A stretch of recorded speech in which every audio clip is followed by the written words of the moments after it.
आयोजित विज्ञान के सदन में बैठे हुए क्लास 8 और 7 के विद्यार्थी विद्युत धारा के चुंबकीय प्रभाव के संबंध में आपसे लगातार चर्चा हो रही थी। इसी क्रम में यह जरूरी समझा कि आपको ग्लोब के बारे में जानकारी दे दी जाए, क्योंकि ग्लोब के बारे में आप सभी को समझ होना चाहिए। क्योंकि एजुकेशन का पहला उद्देश्य है कि जिस वास्तविक दुनिया में हम रहते हैं उस वास्तविक दुनिया के बारे में जानें। तो हम सभी जीव जंतु पृथ्वी पर वास करते हैं, अर्थात ज्ञात जानकारी के अनुसार जीवों का अस्तित्व सिर्फ पृथ्वी ग्रह पर ही अभी तक पाया गया है। अन्य ग्रहों पर जीव निवास करते हैं, जिसे हम एलियन कहते हैं। इसके बारे में तरह तरह की बात है, लेकिन अभी तक संसार के सामने ऐसा कोई ठोस प्रमाण नहीं आया है जिसके द्वारा हम कह सके कि जीवन का अस्तित्व पृथ्वी के सिवा अन्य ग्रहों पर भी है।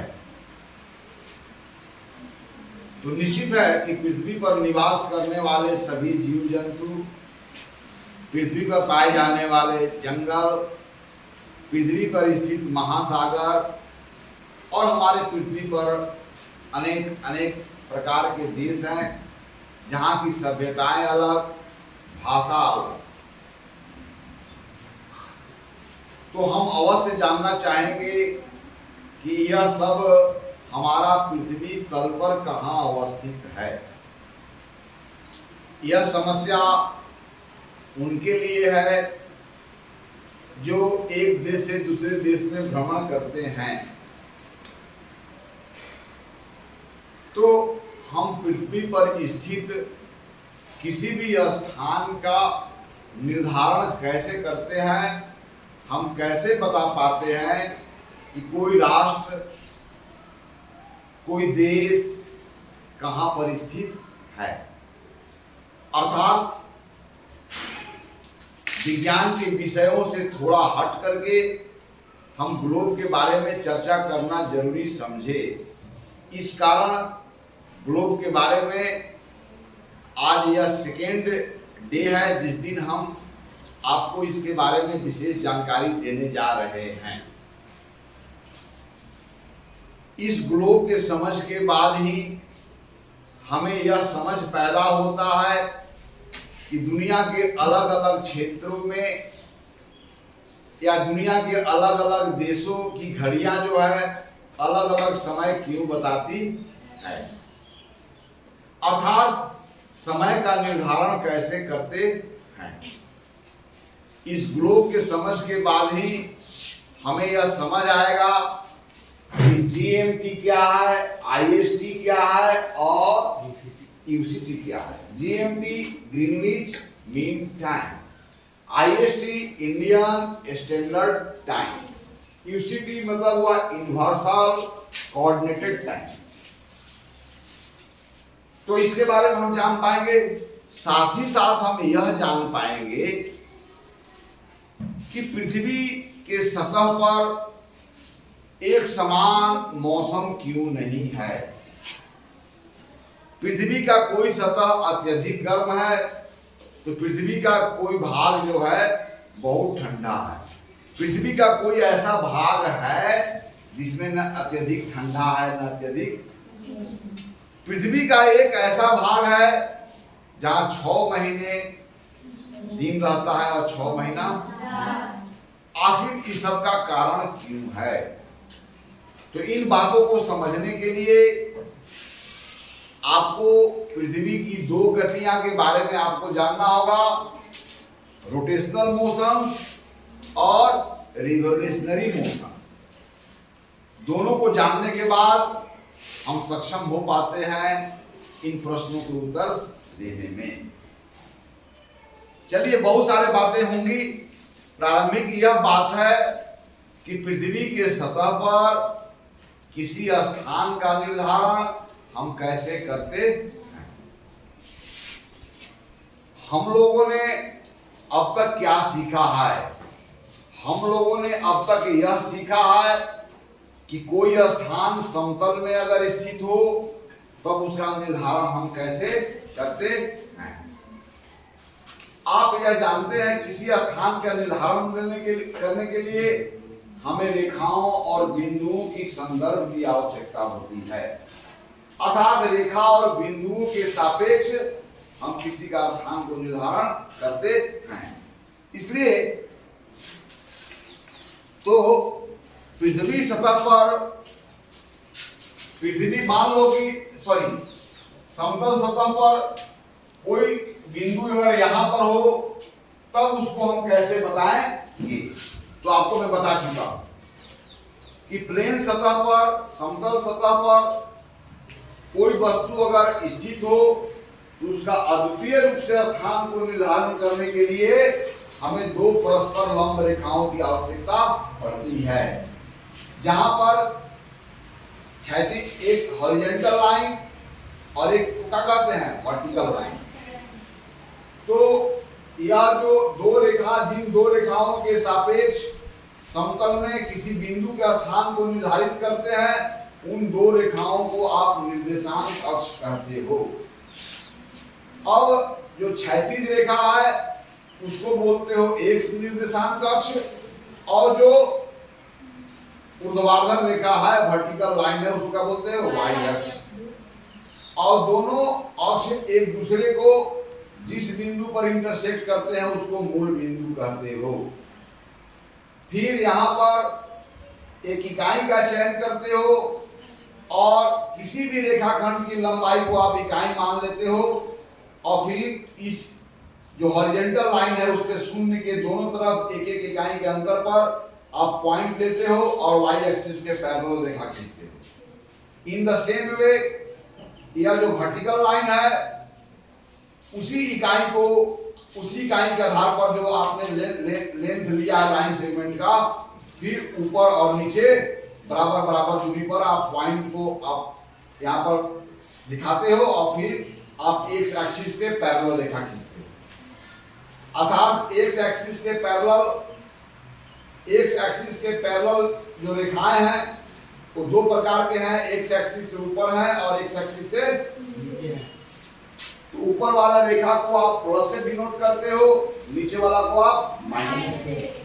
इसी प्रकार जो वर्टिकल लाइन है वाई एक्सिस इस समतल को दो भागों में बांटता है, एक ईस्ट ओर और एक। अब साइन कन्वेंशन के अनुसार राइट डायरेक्शंस को पॉजिटिव लेते हो और लेफ्ट को नेगेटिव। और जब आपके पास यह जाल तैयार हो जाता है, ग्रिड तैयार हो जाता है, तो फिर यहाँ पर कोई भी पॉइंट अगर है जहां पर दो रेखाएं एक दूसरे को इंटरसेक्ट किए है, उस किसी भी पॉइंट के संगत आपको संख्याओं का एक युग्म प्राप्त होता है और वह संख्या युग्म उस बिंदु को अद्वितीय रूप से उस प्लेन में निर्धारित करता है, डिटरमाइन करता है। इतनी जानकारी तो हो गई। यस, अब इसी आइडिया को हम पृथ्वी के सतह पर स्थित स्थान का निर्धारण में करेंगे। लेकिन यहां पर देखो, यहां पर क्या है, एक्स एक्सिस के पैरेलल और वाई एक्सिस के पैरेलल रेखाएं जितने भी हैं सभी रेखाएं एक दूसरे को समकोण पर काटती है ना। आइए अब इसी आइडिया को हम यहां पर लागू करते हैं कि हमारा यह ग्लोब है। ग्लोब के मतलब होता है कि पृथ्वी की जो बनावट है उसका ये नमूना है।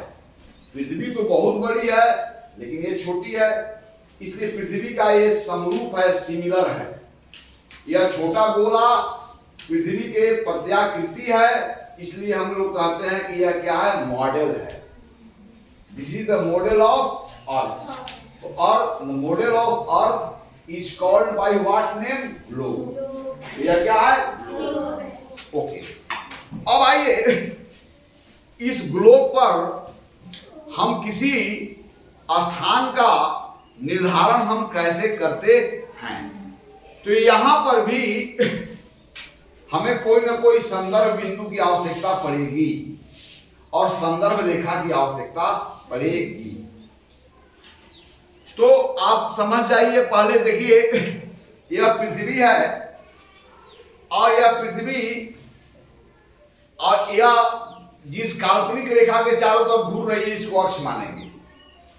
पृथ्वी तो अपने अक्ष पर घूर ही रही है, साथ ही साथ सूर्य के चारों तरफ भी एक दीर्घ वृत्तीय कक्षा में चक्कर लगा रही है। वृत्तीय कक्षा में नहीं, दीर्घ वृत्तीय कक्षा में, जिसमें दोनों फोकस, तो दीर्घ वृत्तीय कक्षा में दो केंद्र होते हैं, दो फोकस होते हैं, दोनों फोकसों में किसी एक फोकस पर सूर्य स्थित है। चलिए, तो पृथ्वी के चारों तरफ जो यह चक्कर लगाता है इस गति को हम लोग बोलते हैं परिभ्रमण गति।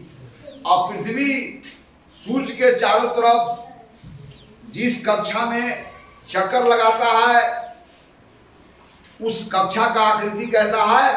दीर्घवृत्ताकार। ओके, कुछ ऐसा है।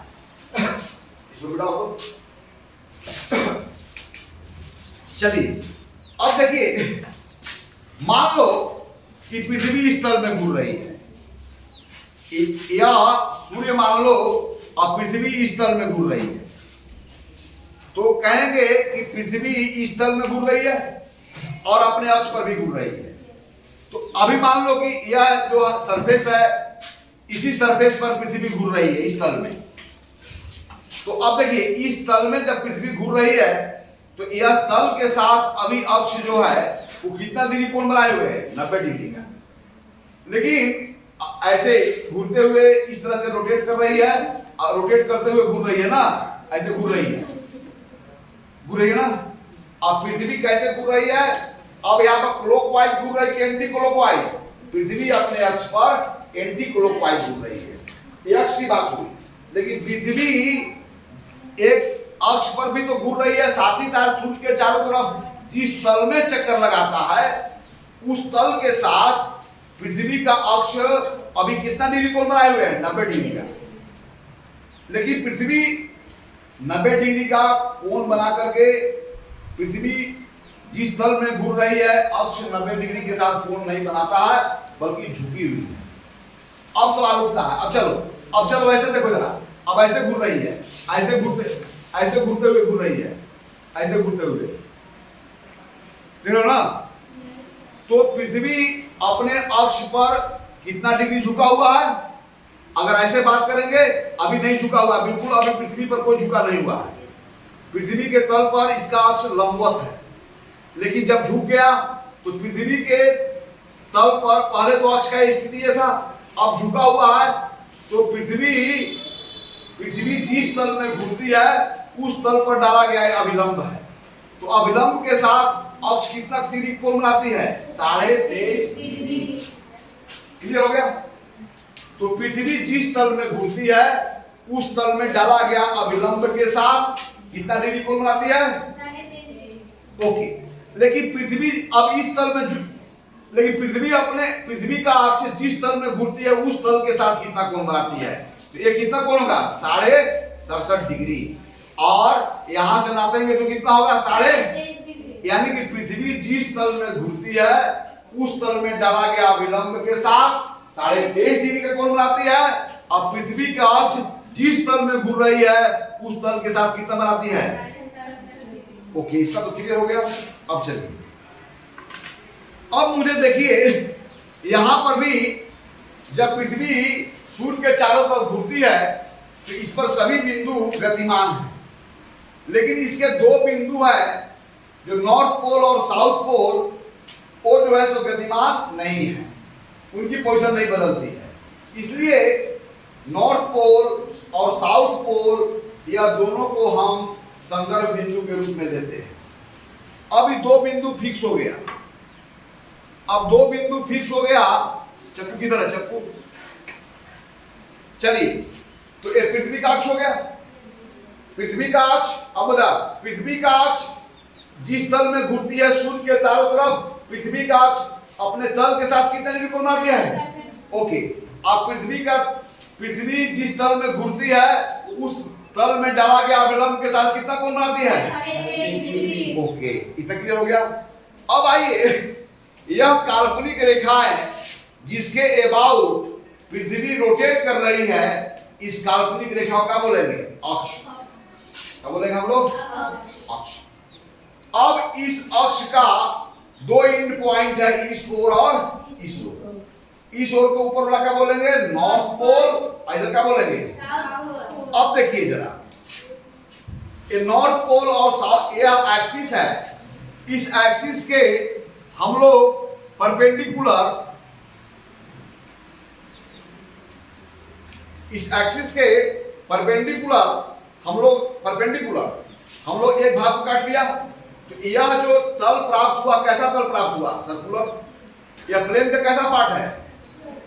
और यह जो सर्कुलर लाइन है इस पृथ्वी के दो भागों में बांटता है, तो वह प्लेन, इसको प्लेन मानिए। यदि प्लेन को अक्ष के लंबवत हम काटे तो बहुत सारा काट प्राप्त होगा। इसी से देखो जरा, क्या ये कैसे काट रहे हैं? पृथ्वी के अक्ष के लंबवत। तो पृथ्वी के अक्ष के लंबवत अगर हम ऐसे काटेंगे तो बहुत सारे हमको इंटरसेक्शन प्राप्त हुआ, और सभी इंटरसेक्शन कैसा है? सर्कुलर है।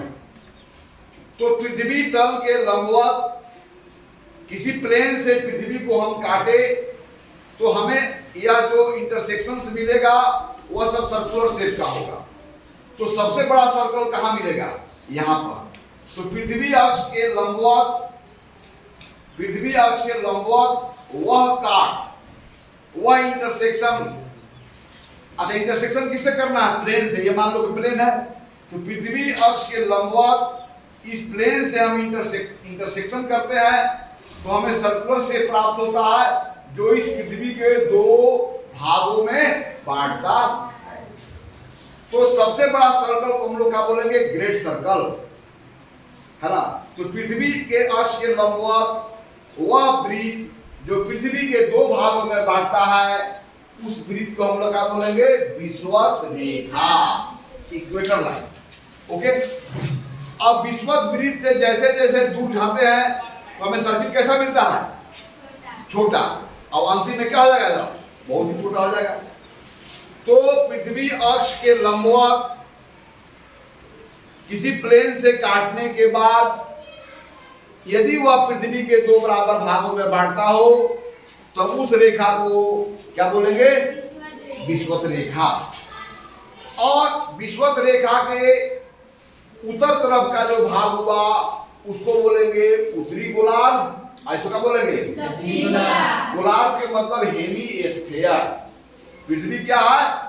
स्फेरिकल शेप का है। स्फेरिकल पूरा स्फेरिकल नहीं है, यह ध्रुवों पर यह चपटी है और भूमध्य रेखा पर यह उभरा हुआ है। भूमध्य रेखा पर यह उभरा हुआ है और ध्रुवों पर क्या है? चपटी। तो आप विषुवत रेखा समझ गए।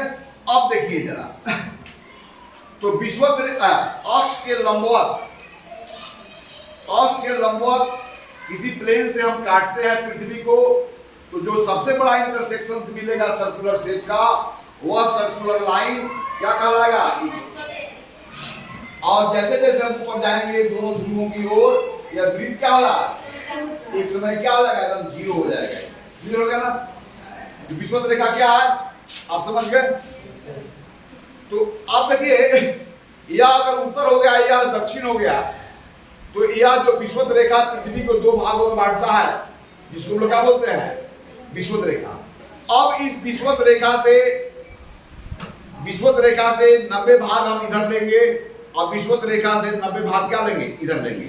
तो ऐसे जो 90 काट प्राप्त होंगे, इन सभी सर्कुलर लाइन को आप क्या बोलेंगे?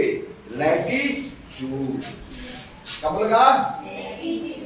अक्षांश रेखा है। तो अक्षांश रेखा कैसे होते हैं? देखो, अब चलो, ये अक्षांश रेखा हुआ। अक्षांश रेखा में सबसे बड़ी रेखा कौन है? विषुवत रेखा। अक्षांश रेखा कैसे प्राप्त होता है? अक्ष के लंबवत जब हम काटते हैं तो हमें जो इंटरसेक्शन प्राप्त होता है, अनुप्रस्थ काट प्राप्त होता है, वहां पर जो सबसे बड़ा सर्किल अनुप्रस्थ काट में मिलता है, वो सबसे बड़ा सर्कल क्या कहलाता है? Equator line. क्योंकि यह इक्वेटर लाइन पृथ्वी को दो बराबर भाग में बांटता है। अब चलिए, अब देखिए जरा, अब पृथ्वी अक्ष के वह प्लेन जो पृथ्वी के अक्ष से जाए। देखो यह प्लेन कहां जा रहा है, बोलो ये देखो जरा, यह प्लेन कहां जा रहा है, ये सभी प्लेन कहां जा रहा है, पृथ्वी के। देखो यह प्लेन सभी कहां जा रहा है, यहां पर काटेंगे तो देखो जरा कैसा रेखा प्राप्त होगा, यहां से शुरू होकर के यहां। तो यह बताओ कि पृथ्वी के अक्ष से हम ऐसे काटे तो ये भी दो भागों में बांटा, फिर हम ऐसे काटे तो भी दो भागों में बांटा, फिर हम ऐसे काटे जुड़ा। यानी कि वह प्लेन जो पृथ्वी के अक्ष से होकर के जाए, वह प्लेन जो पृथ्वी के तो पृथ्वी के अक्ष से होकर के यह प्लेन जाएगा तो पृथ्वी को दो भागों में कटेगा ना, बटेगा ना। तो यहां से जो पृथ्वी को दो भागों में ऐसे काटने के बाद जो आपको ऐसे ऐसे लाइन प्राप्त होगा, फिर यहां पर काटेंगे, फिर यहां पर काटेंगे, बड़ा शर्त है कि बराबर ऐसे जाएगा, बराबर ऐसे जाएगा। तब यहां पर इसको काटने के बाद जो हमें इंटरसेक्शन मिलेगा उसी लाइन को क्या बोलेंगे, लॉन्गिट्यूड। अब यह लॉन्गिट्यूड लाइन है, अगर यहां से मैं काटूंगा तो पृथ्वी को दो भागों में बांटेगा, ये भी पृथ्वी को दो बराबर भागों में बांटेगा। तो यह क्या करेगा, एक भाग क्या होगा पश्चिम में होगा, एक भाग क्या होगा, है ना। तो पृथ्वी का जो देशांतर रेखाएं है पृथ्वी को दो भागों में बांटता है, और पृथ्वी का जो लैटिट्यूड है वो भी पृथ्वी को दो भागों में बांटता है, एक उत्तर की ओर और एक। अब इसको जरा समझे। तो यह जो सबसे बड़ा सर्कल हुआ, यह सर्कल जो है, फिर यह सर्कल जो है, ऐसा सर्कल जो है आपको मिलता जाएगा, और सर्कल का परिधि क्या होगा, छोटा होता जाएगा, इस वस्तु पर क्या हो जाएगा, जीरो हो जाएगा। तो अब देखिए जरा, तो यह पृथ्वी को यह अक्ष इस अक्ष के लंबवत, इस अक्ष के लंबवत काटने के बाद जो हमें इंटरसेक्शन प्राप्त हो रहा है उस इंटरसेक्शन को क्या बोल रहा है, लैटिट्यूड। क्या बोल रहा है, और पृथ्वी के अक्ष से जाने वाला जो तल है उससे हम इंटरसेक्शंस कर रहे हैं तो हमें क्या प्राप्त होता है, लॉन्गिट्यूड, देशांतर रेखा। क्लियर हो गया ना। अब चलिए पृथ्वी के यह जो भूमध्य रेखा है वो पृथ्वी को दो भाग में बांटता है, उत्तरी गोलार्ध और उसी प्रकार पृथ्वी के अक्ष से जाने वाला तल जो पृथ्वी को काटता है वो पृथ्वी को दो भागों में बांटता है, पूर्वी गोलार्ध और। क्लियर हो गया ना, इतना क्लियर हो गया। अब चलिए ध्यान देंगे, अब आइए तो यहां पर ध्यान देंगे कि यहां पर जो अक्षांश है, सबसे बड़ा अक्षांश कौन है, विषुवत रेखा। और जैसे जैसे मुंह पर जाते हैं क्या होता है, अक्षांश का लंबाई क्या होता है, अक्षांश मतलब यहाँ पर जो वृत्त प्राप्त होता है उसका परिधि क्या होता है, छोटा होता जाता है, और नीचे भी क्या होता है, छोटा होता है। तो इस अक्षांश के जैसे एक्स एक्सिस के समानांतर आपने बराबर बराबर दूरी पर, एक्स एक्सिस के समानांतर बराबर बराबर दूरी पर आपने पैरेलल लाइन ड्रॉ किया, तो यहां पर भी भूमध्य रेखा के समानांतर आपको एक सर्कल प्राप्त होगा, और सभी सर्कल क्या होंगे, पैरेलल होंगे, नीचे भी क्या होंगे, पैरेलल होंगे, पैरेलल होंगे ना। तो इस प्रकार अक्षांश से बराबर बराबर दूरी पर, यानी कि सॉरी विषुवत रेखा से इस अक्ष तक जो एक कर्व की लंबाई है, इस लंबाई को हम 90 बराबर भागों में बांटे। यहां से आर्क हो गया, इस चाप को अपने 90 भागों में बांटा, या आप जैसे भी कल्पना करो। तो यहाँ पर 90 भागों बांटने के बाद जो हमको सर्कल प्राप्त होता है जो पूर्व से पश्चिम जाता है, पूर्व से, तो इस सर्कल को हम लोग क्या बोलते हैं, अक्षांश रेखा। और उत्तरी ध्रुव से दक्षिणी ध्रुव तक जाने वाली रेखाएं जितने भी हैं, जो रेखा उत्तरी ध्रुव से दक्षिणी ध्रुव तक जाती है उस रेखा को क्या बोलते हैं, देशांतर रेखा, देशांतर रेखा। अब चलिए, तो अब देशांतर रेखा क्या होता है, अर्धवृत्त होता है, जो उत्तर से दक्षिण तक जाएगा तो ये देशांतर रेखा होगा। अब इस देशांतर रेखा के जो अपोजिट, जो उत्तर से दक्षिण तक गया होगा, जो इसके अपोजिट होगा, तो दो देशांतर रेखा मिलकर के एक वृत्त बनाते हैं। इसलिए अक्षांश रेखा क्या है, पूर्ण वृत्त है, और देशांतर क्या है, अर्धवृत्त। क्लियर। तीसरा बात यह समझिए, यदि मैं भूमध्य रेखा अर्थात विषुवत रेखा, अगर मैं विषुवत रेखा अर्थात जो सबसे बड़ा सर्कल है विषुवत वृत्त। अब विषुवत वृत्त के परिधि देखो यह हो गया, विषुवत वृत्त के परिधि क्या हो गया?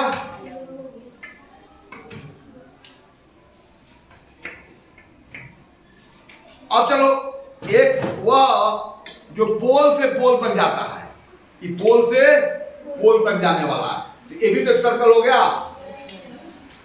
अब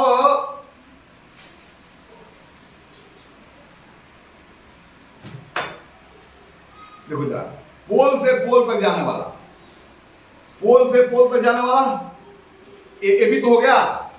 तो पोल से पोल तक जाने वाला जो सर्कल है उसका परिधि और विषुवत वृत्त का परिधि में थोड़ा अंतर है, 67 किलोमीटर का। आखिर ऐसे जब नापते हैं इस सर्कल का परिधि और इस सर्कल का परिधि, तो इसे 67 किलोमीटर बड़ा है।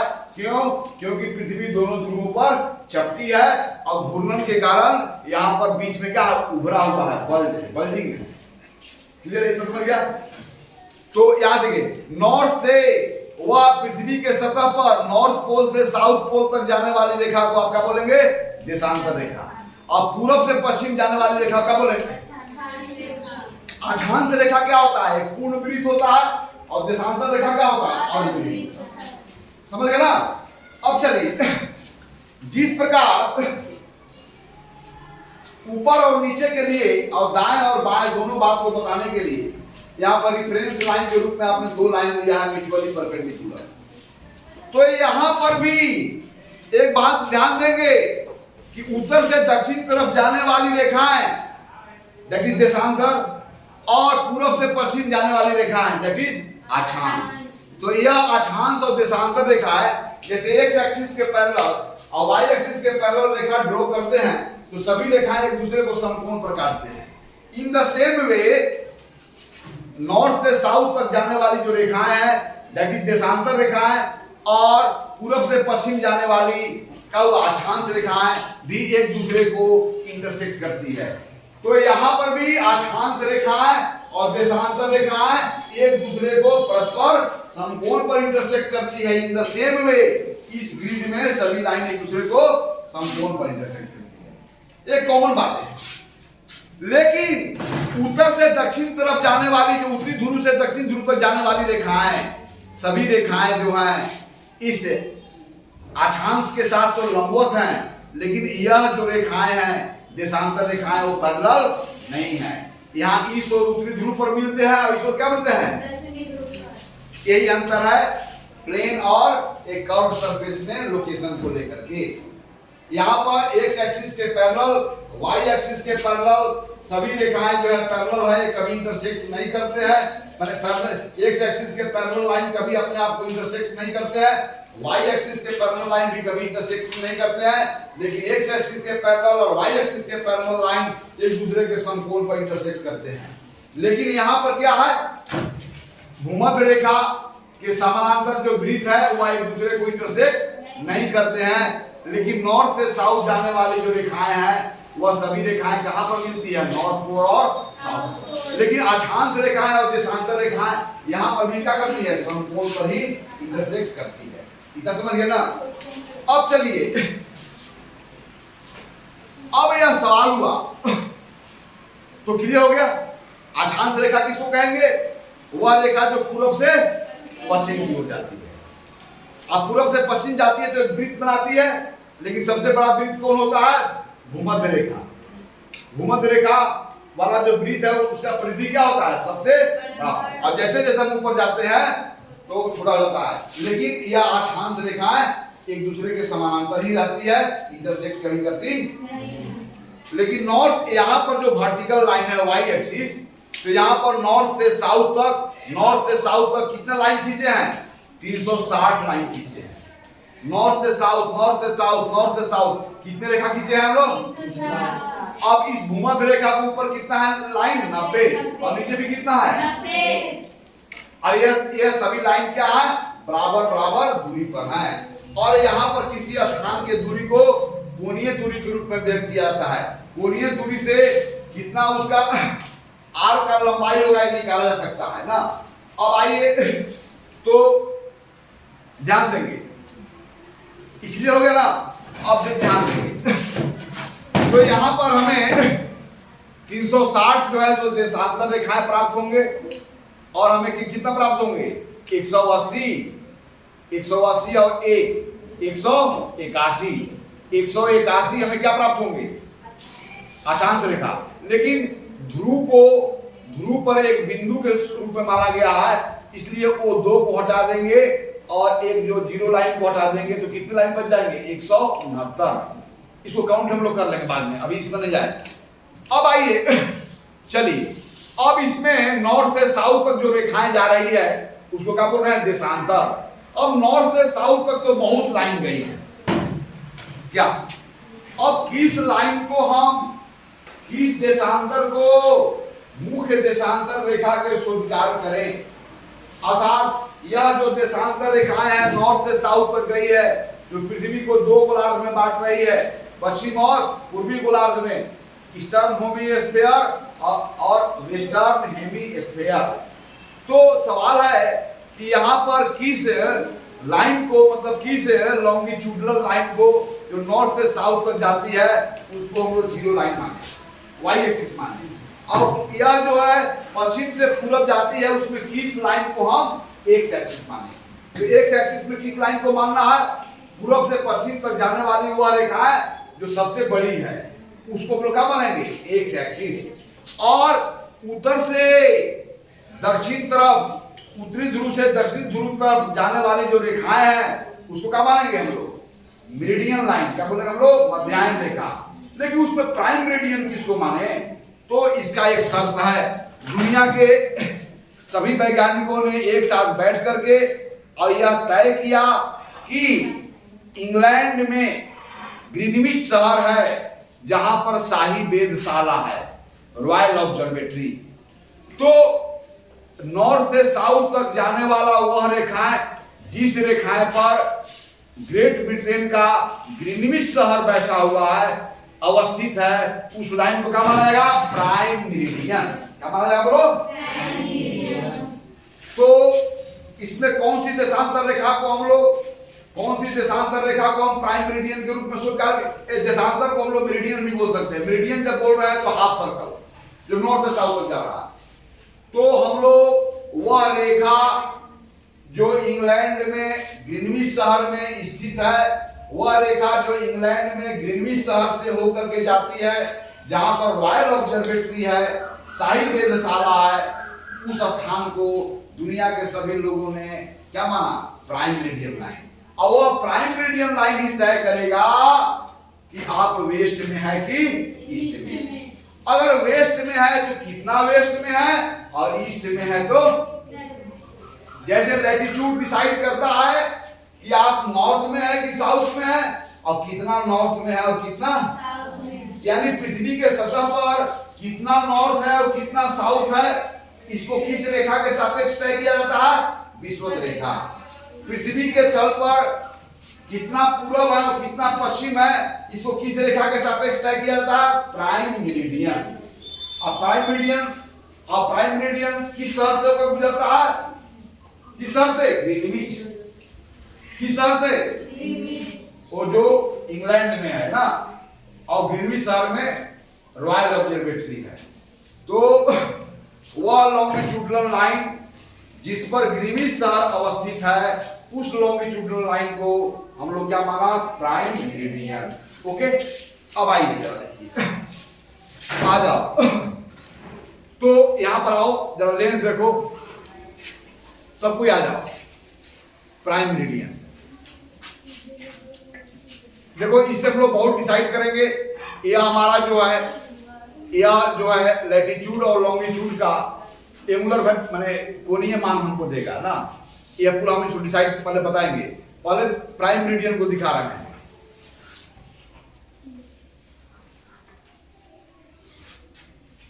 देखो तो यहाँ पर इस लाइन पर तुम देखो तो 0 डिग्री कहाँ है, हमको दिखाई नहीं दे रहा है। देखो ये है इक्वेटर लाइन पर, देखो 0 degree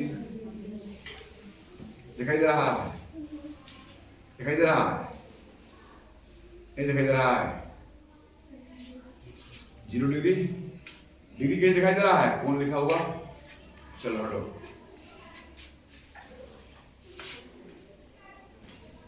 international date line just opposite करो।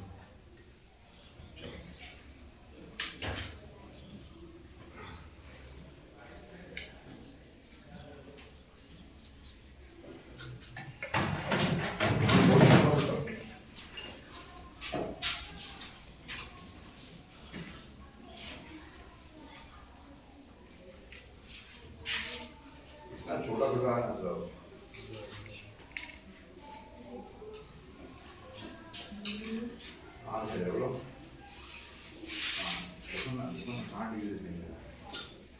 यहाँ पर डिग्री नहीं बढ़ रहा है, देखिए 40 डिग्री है ना। चलो नीचे देखना है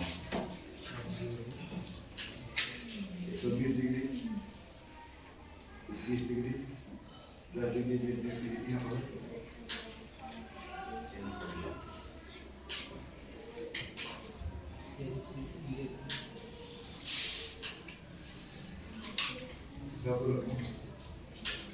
कितना डिग्री रखो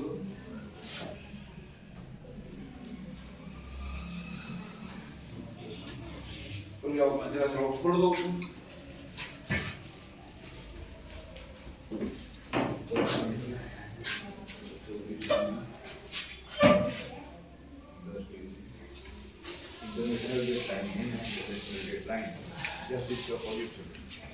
International date line.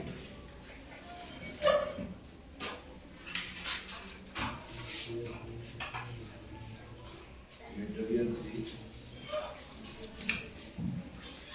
Topic cancer.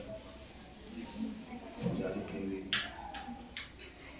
ये पता चल नहीं रहा है कैसा ला है।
बात करने दो, इतना छोटा छोटा लिखा हुआ है ना कि कोई नहीं दिख रहा।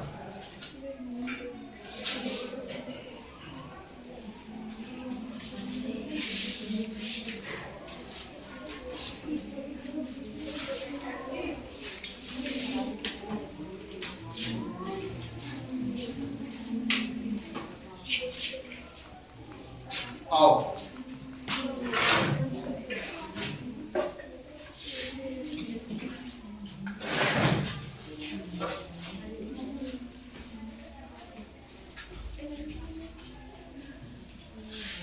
तो देखो ना जरा डिग्री के लाइन, इस लाइन पर देखो, इस लाइन पर देखो, इस लाइन पर, इस लाइन पर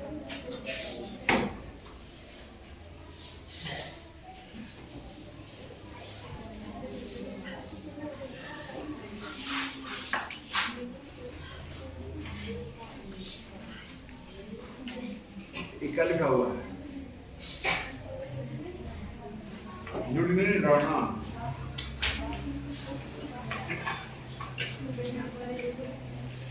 क्या बात है। देखो टीचर जाता है तब तो समझ के लेता है।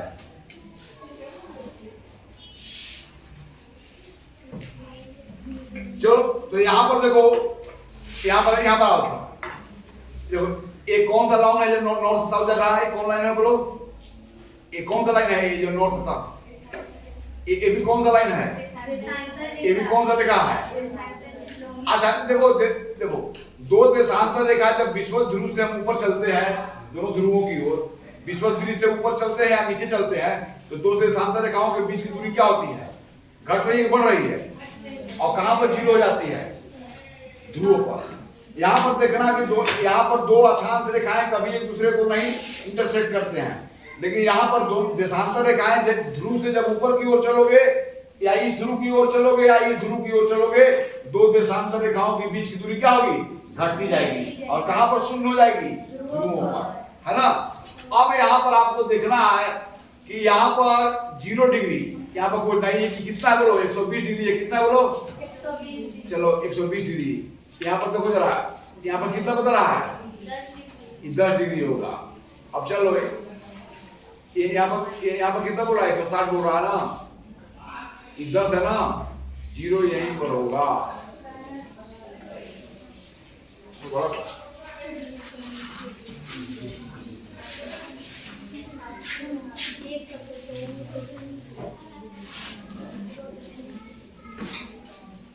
इंटरनेशनल डेट प्लान हुआ।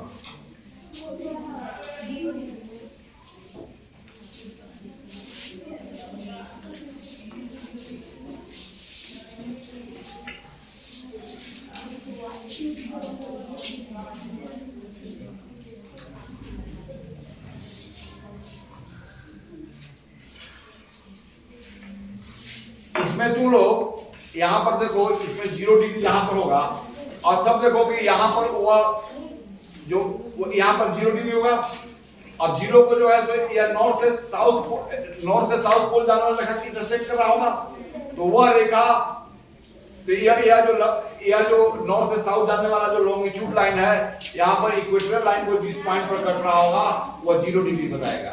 अब उसके वेस्ट में कितना वेस्ट है और कितना ईस्ट है, अर्थात यहां से लेकर के यहां तक 180 भागों में, और यहां से यहां तक हुआ 80 भाग, अर्थात प्राइम मेरिडियन से अगर आप ईस्ट है तो कितना ईस्ट है, और प्राइम मेरिडियन से वेस्ट है तो आप कितना वेस्ट है। और प्राइम मेरिडियन कौन सा लाइन है, नॉर्थ पोल से साउथ पोल तक जाने वाला वह रेखा जिस पर इंग्लैंड का ग्रीनविच शहर उपस्थित है, उस रेखा को हम लोग प्राइम मेरिडियन के रूप में स्वीकार किया है। अब वह प्राइम मेरिडियन पृथ्वी के 2 भागों में बांटता है, पूरब और पश्चिम। तो प्राइम मेरिडियन के पूरब में कितना पूरब में है, और प्राइम मेरिडियन के पश्चिम तो कितना पश्चिम में। अब प्राइम मेरिडियन प्राइम मेरिडियन और इसका जो अपोजिट रेखा मेरिडियन है, तो यह अपोजिट मेरिडियन और यह प्राइम मेरिडियन दोनों पृथ्वी के 2 भागों में बांटा, जो यहां से यहां तक पूरब कहलाएगा और यहां से यहां तक पश्चिम। लेकिन यहां पर पूरब और पश्चिम को डिग्री में मेजर किया गया है, उत्तर और दक्षिण को भी डिग्री में मेजर किया गया है। इसका मतलब हुआ कि अक्षांश और देशांतर जो रेखाएं हैं वह कोणीय दूरी को बताता है ना। ओके, अब चलिए, आपका यह जॉब है खोजना कि 0 डिग्री कहां पर है, हमको तो नहीं मिल पा रहा है। देखो यहाँ पर खोलो, हम देखिए निकाले थे, इसमें 0 डिग्री कहां पर है।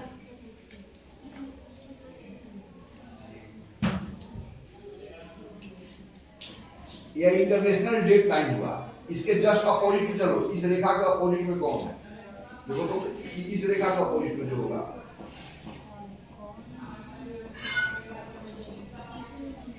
ये ग्रीनलैंड सी, यूनाइटेड किंगडम, देखो यही लाइन है, देखो यहाँ देखो, क्या देखो जरा, आओ सब लोग आओ, देखो नॉर्थ से साउथ तक जाने वाला ये रेखा है ना, और इस पर देखो तो यूनाइटेड किंगडम है कि नहीं, देखो जरा यूनाइटेड किंगडम, देखो कहां पर है यूनाइटेड किंगडम।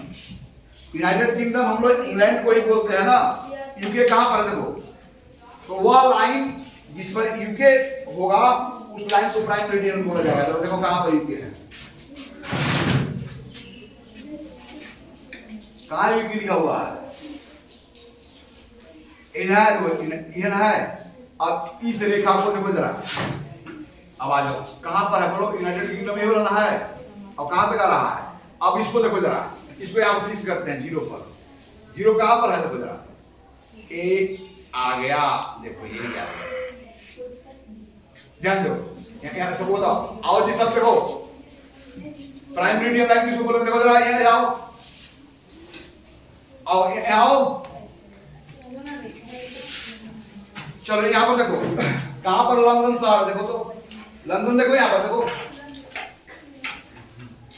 सब आगे देखो लंदन कहाँ है, देखो जरा है लंदन, देखो कहां पर लंदन है। अच्छा, नॉर्थ से जो साउथ, ये तो नॉर्थ पोल से जो साउथ पोल की ओर आ रहा है उसी रेखा पर लंदन है ना। देखो जरा, देखो तो नॉर्थ से साउथ तरफ जो खींची गई रेखा है उसी कौन सा रेखा पर लंदन है, दिखाई दे रहा है ना। तो इस लाइन को हम लोग क्या बोलेंगे, इस लाइन को क्या बोलेंगे हम लोग, प्राइम मेरिडियन। क्या बोलेंगे हम लोग, तो वह देशांतर रेखा है जिस पर इंग्लिश शहर क्या अवस्थित है, उस हम लोग देशांतर रेखा क्या बोलेंगे, प्राइम मेरिडियन, है ना। प्रधान देशांतर रेखा है या प्रधान मध्याह्न रेखा है। ओके, अब देख लिया सब कोई। अब देखो प्राइम मेरिडियन कहाँ है, हो गया जी, जस्ट इसको कर दे रहे हैं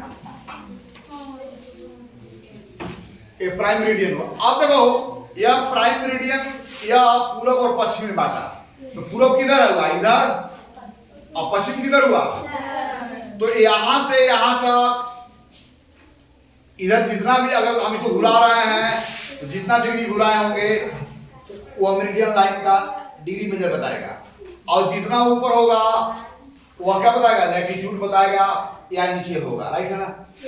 तो अब देखिए जरा, हमें पता करना है कि इस ग्लोब पर हमारा इंडिया कहां पर है। अर्थात पहले पता करना है इस प्राइम मेरिडियन के वेस्ट में है कि प्राइम मेरिडियन के ईस्ट में है। तो पृथ्वी के प्राइम मेरिडियन पृथ्वी के दो भागों में बांटता है, वह भाग या वह देश जो प्राइम मेरिडियन के वेस्ट में है उन लोग क्या बोलते हैं, पूर्वी देशांतर का देश, और पश्चिमी देशांतर का ना ओरिएंटल कंट्री बोलते हैं, वेस्टर्न कंट्री और ईस्टर्न नहीं, ओरिएंटल। तो प्राइम मेरिडियन के वह शहर या वह देश जो प्राइम मेरिडियन के पूर्वी भाग में स्थित है, और वह देश जो प्राइम मेरिडियन के पश्चिमी देश, तो पूर्वी भाग वाला देश को बोलेंगे पूर्वी देशांतर का देश और पश्चिमी देशांतर का देश। ओके, इतना तो क्लियर हो गया ना। और यह जो इक्वेटर लाइन है वह पृथ्वी के ये भी दो गोलार्धों में बांटता है, ऊपर और नीचे। अब प्राइम मेरिडियन से इसको प्राइम मेरिडियन मान लिया जाए तो ऐसे कितने रेखा खींचेगा है, 360। अब यह सभी 360 जो रेखाएं हैं बराबर बराबर दूरी पर है ना। तो यहाँ पर कितने लैटिट्यूड लाइन ड्रॉ किए जा सकते हैं, अनंत, और कितने लॉन्गिट्यूड लाइन ड्रॉ किए जा सकते हैं, अनंत। लेकिन यहाँ पर एक डिग्री के अंतर पर जो लाइन है उसी को मात्र दिखाया गया है ना। अब आज ध्यान देंगे। अब चलो इस प्राइम मेरिडियन के अपोजिट में, इस प्राइम मेरिडियन के अपोजिट जो मेरिडियन है वो भी नॉर्थ से साउथ तक गया है, तो प्राइम मेरिडियन के अपोजिट वाला जो मेरिडियन है उसको बोलते हैं अंतरराष्ट्रीय तिथि रेखा। क्या बोलते हैं लोग, अंतरराष्ट्रीय तिथि रेखा, इंटरनेशनल डेट लाइन।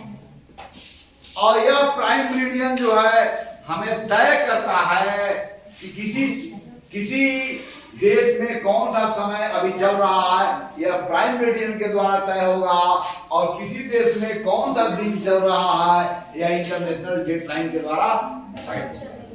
अब क्लियर हो गया ना। तो अभी बहुत कुछ बताना है। एक और बात ध्यान देंगे, जब इसी ग्रिड को जब हम ग्लोब पर रखते हैं, गोलाकार सतह पर चिपकाते हैं, तो क्या देखते हो, क्या देख रहे हो कि ये भी सभी वर्टिकल लाइन जो होगा वह क्या होगा, यदि बड़ा होता तो यहां पर मिल जाता, ये सभी वर्टिकल लाइन क्या होता, मिल जाता कि नहीं मिल जाता, लेकिन यह जो हॉरिजॉन्टल लाइन है कभी मिलेगा नहीं, है ना। तो हाउ कैन वी लोकेट और determines any places uniquely on the earth surface, इसके बारे में हम लोग गहराई से विचार किया। अब हम लोग इस ग्लोब के द्वारा यह तय करेंगे कि हमारा भारत, पहले तय करना है कि भारत उत्तरी गोलार्ध में है कि दक्षिणी गोलार्ध में है, फिर यह तय करना है कि भारत पूर्वी देशांतर में है अथवा पश्चिमी। चलिए, तो पहले तय कीजिए कि भारत कहाँ है, इक्वेटर से अगर ऊपर होगा उत्तरी गोलार्ध में होगा, और प्राइम मेरिडियन से अगर पूरब में होगा तो पूर्वी देशांतर में होगा।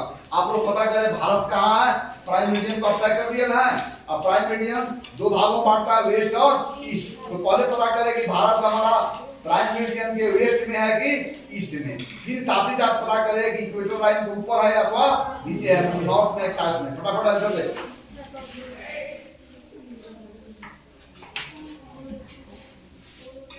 क्योंकि भारत प्राइम मेरिडियन के पूरब में है, इस कारण भारत क्या है, पूर्वी देशांतर का देश है। भारत उत्तरी गोलार्ध में कि दक्षिणी गोलार्ध में है? इसलिए भारत जो है भूमध्य रेखा के उत्तर दिशा की ओर है, इस कारण भारत उत्तरी गोलार्ध में कहा जाएगा। प्राइम मेरिडियन से पूरब है, इसलिए भारत पूर्वी देशांतर का देश कहा जाएगा ना। इंडिया को सभी पूर्वी देशांतर के, सभी प्राइम मेरिडियन के जो पूरब में अवस्थित देश है उनको हम लोग एक साथ अंग्रेजी में क्या बोलते हैं, ओरिएंटल कंट्री। क्या बोलते हैं हम लोग? Oriental country. पश्चिमी देश को वेस्टर्न कंट्री और पूर्वी देश को क्या बोलते हैं, ओरिएंटल कंट्री। क्लियर? आप समझ गए जी? अब चलिए आप बताइए, आप आइए बताइए। अब कोई चीज प्राइम मेरिडियन पर बता दी कौन है प्राइम मेरिडियन, क्योंकि प्राइम मेरिडियन से आप फिक्स कीजिए। अब तब कहां प्राइम मेरिडियन है, फिक्स करो। इसके सामने प्राइम मेरिडियन को ले जाओ।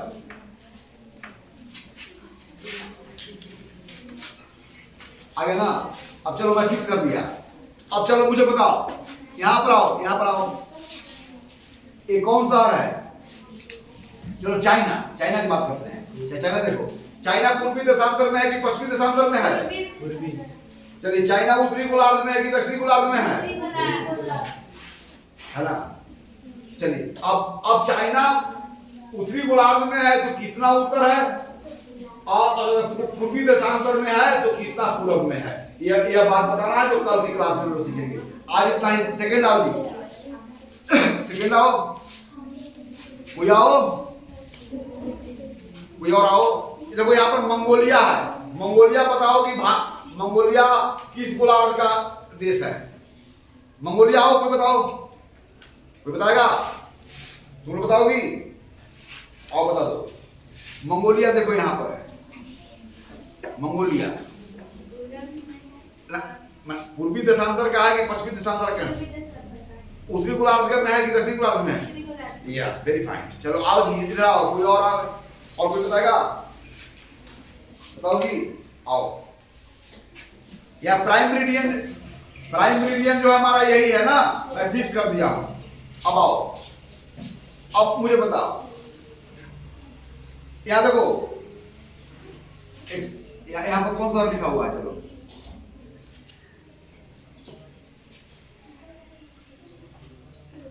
चलो वियतनाम बता दो। यहाँ वियतनाम है, यही वियतनाम है। वियतनाम बारे बताओ। हाँ, पूर्वी देशांतर में किस गोलार्ध में है? Very fine. चलो और कोई बताएगा? बताओगी? आप लोग नहीं बताओगे? चलो, तो आज हम लोग अक्षांश और देशांतर के समझ के बाद हम इस पोजीशन में है कि पृथ्वी पर स्थित किसी देश का कोऑर्डिनेट क्या होगा, अर्थात उनके संगत वह कौन सा हमें वैल्यू मिलेगा जिसके द्वारा हम उनको डिसाइड कर सकते हैं कि वह किस देशांतर में है और किस गोलार्ध में है ना। चलिए, तो आज की कक्षा में इतनी जानकारी दी गई। कल की कक्षा में हम यह बताएंगे कि प्राइम मेरिडियन को डिसाइड होने के बाद हम यह कैसे डिसाइड होता है कि कोई भी कंट्री में किसी भी समय कौन सा समय व्यतीत हो रहा होगा। जब प्राइम मेरिडियन में जब टाइम फिक्स होगा तो हम किसी देश का टाइम को हम फिक्स कर सकते हैं, अर्थात तिथि और समय का निर्धारण हम कैसे करते हैं, है ना। तो अगला सदन में क्या जानकारी हम लोग प्राप्त करेंगे? तिथि और समय का निर्धारण कैसे करते हैं। साथ ही साथ यहाँ पर जो अक्षांश रेखाएं हैं, इस अक्षांश रेखा में 3 अक्षांश रेखाएं बड़ी महत्वपूर्ण है। कौन कौन है? विषुवत रेखा, कर्क रेखा और यस। कर्क रेखा क्या है, मकर रेखा क्या है, और पृथ्वी का वह कौन सा जोन जहां पर सबसे अधिक गर्मी पड़ती है, वह कौन सा जोन है जहां पर सब ठंडा और गर्मी करीब करीब बराबर पड़ती है, अर्थात शीतोष्ण कटिबंध क्या है, उष्ण कटिबंध क्या है।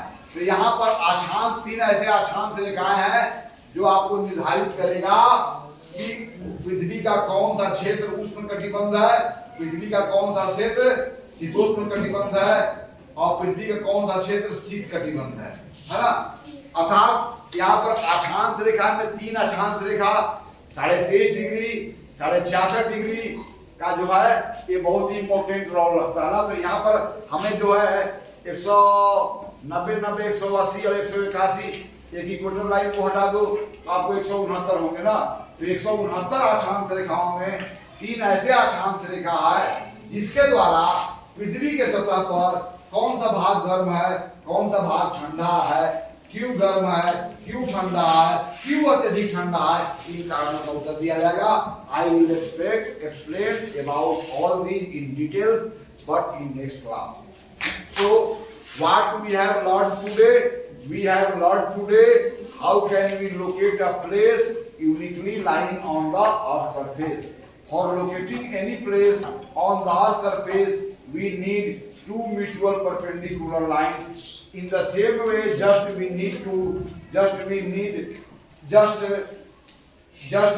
to locate a point uniquely in a plane.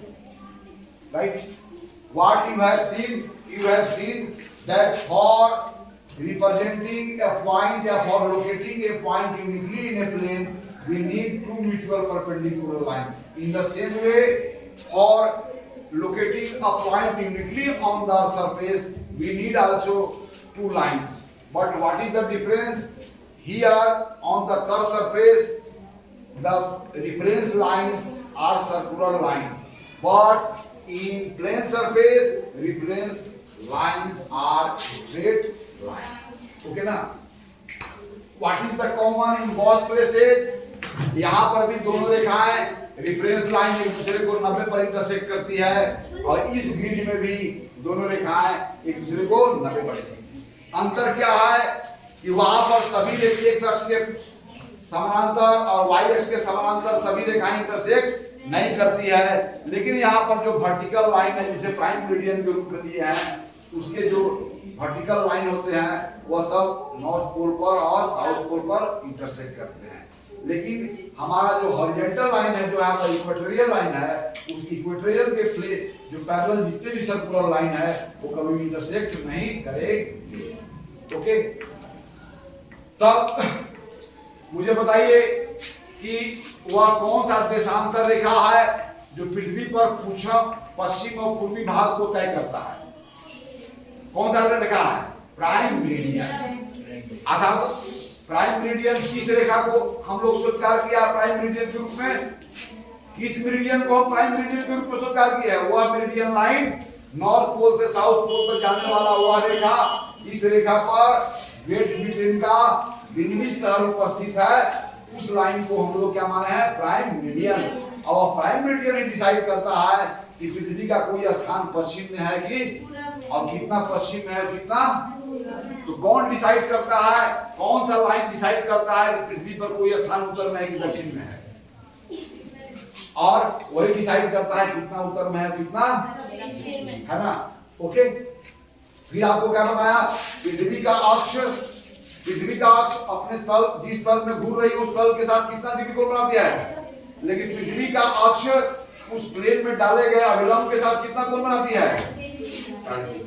इतनी जानकारी के साथ आज का कक्षा यहीं समाप्त होती है। कल की कक्षा में मैं बताने की कोशिश करूंगा जीएमटी क्या है, ग्रीनविच मीन टाइम क्या है, इंडियन लोकल टाइम क्या है या स्टैंडर्ड टाइम क्या है, और पृथ्वी पर समय में एकरूपता बनाए रखने के लिए पृथ्वी को कितने समय क्षेत्रों में बांटा गया है। आखिर पृथ्वी के अलग अलग समय क्षेत्रों में बांटने की क्यों आवश्यकता पड़ी, और भारत का इंडियन लोकल टाइम किस लॉन्गिट्यूडनल लाइन के साथ डिसाइड होता है, और किसी भी टाइम जोन को बनाने के लिए किस देशांतर रेखा को बेस लाइन के रूप में लेने का हमारा मजबूरियां होगी, और ऐसी क्यों मजबूरियां है ना। आखिर इंटरनेशनल डेडलाइन क्यों टेढ़ा मेढ़ा है, आखिर इंटरनेशनल डेडलाइन को टेढ़ा मेढ़ा क्यों किया जाता है। क्या एक ही व्यक्ति पूर्वी देशांतर से पश्चिमी देशांतर या पश्चिमी देशांतर से पूर्वी देशांतर की यात्रा करता हो, तब उसके पास जो दिन है उसमें क्या फर्क आएंगे, इत्यादि बहुत सारे प्रश्नों का उत्तर हम देने का कोशिश करेंगे। आज यहीं पर इतना ही जानकारी के साथ यहीं पर छोड़ता हूँ, इस उम्मीद के साथ कि अगले कक्षा में इतना ही उत्सुकता के साथ शामिल होंगे। साथ ही साथ इस क्लास में बताई हुई बातों को भी आप स्मरण में रखेंगे, ताकि नेक्स्ट बातों को समझना हमारे लिए आसान हो।